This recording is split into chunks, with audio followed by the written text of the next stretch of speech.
बच्चों, आज के चैप्टर में जो मैंने आपको चैप्टर बताया है एटम और मॉलिक्यूल, इनके फॉर्मूले आपको आयंस इन सब के बारे में हमने बताया था।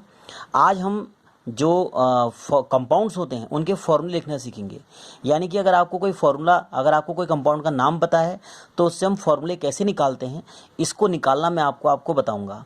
ठीक है, तो जब हम नाम लिखते हैं, जैसे हमारे पास एक क्वेश्चन है हाइड्रोजन क्लोराइड, तो हाइड्रोजन क्लोराइड है, इसके नाम से आपको पता चला है इसमें एक हाइड्रोजन है और एक क्लोरीन है। तो इसमें क्या करते हैं बच्चों, यहाँ पर एक सिंबल लिखते हैं, फिर नीचे वैलेंसी लिखते हैं। वैलेंसी की जगह पर आप चार्ज भी लिख सकते हैं। तो सिंबल और वैलेंसी, जैसे हाइड्रोजन का सिंबल H होता है, क्लोराइड का सिंबल Cl होता है।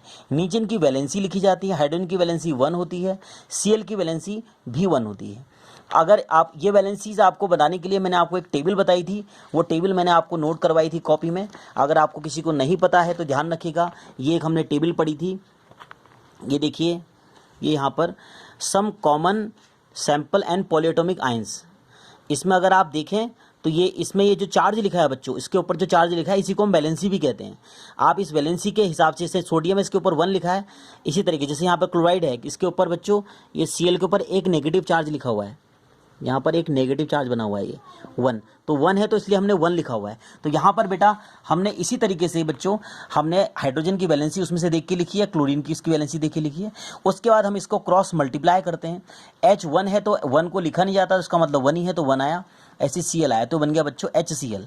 अब इसी तरह से दूसरा एग्जाम्पल ले रहा हूँ मैं नीचे से, जैसे हमने निकालना है हाइड्रोजन सल्फाइड, तो हाइड्रोजन सल्फाइड में H आता है और S आता है बच्चों। H को हमने 1 लिखा, सल्फाइड S जो है उसकी वैलेंसी 2 होती है। आप लोग उस वैलेंसी वाली टेबल में देख सकते हैं। वैलेंसी जब लिखते हैं तो उसके ऊपर चार्ज नहीं लिखा जाता, यानी कि प्लस और माइनस नहीं लिखा जाता। अगर आप उसको चार्ज लिखते हैं तो यहाँ प्लस माइनस लिखते हैं, लेकिन फॉर्मूले लिखते समय आप प्लस माइनस का यूज़ नहीं करते हैं। अब जैसे इसको इंटू किया तो H2 आ गया बच्चों और S1 आ गया, तो 1 को लिखते नहीं है तो ये फॉर्मूला बन गया H2S। तो बाकी सभी क्वेश्चंस आपको बेटा इसी मेथड से करने हैं। ठीक है बच्चों।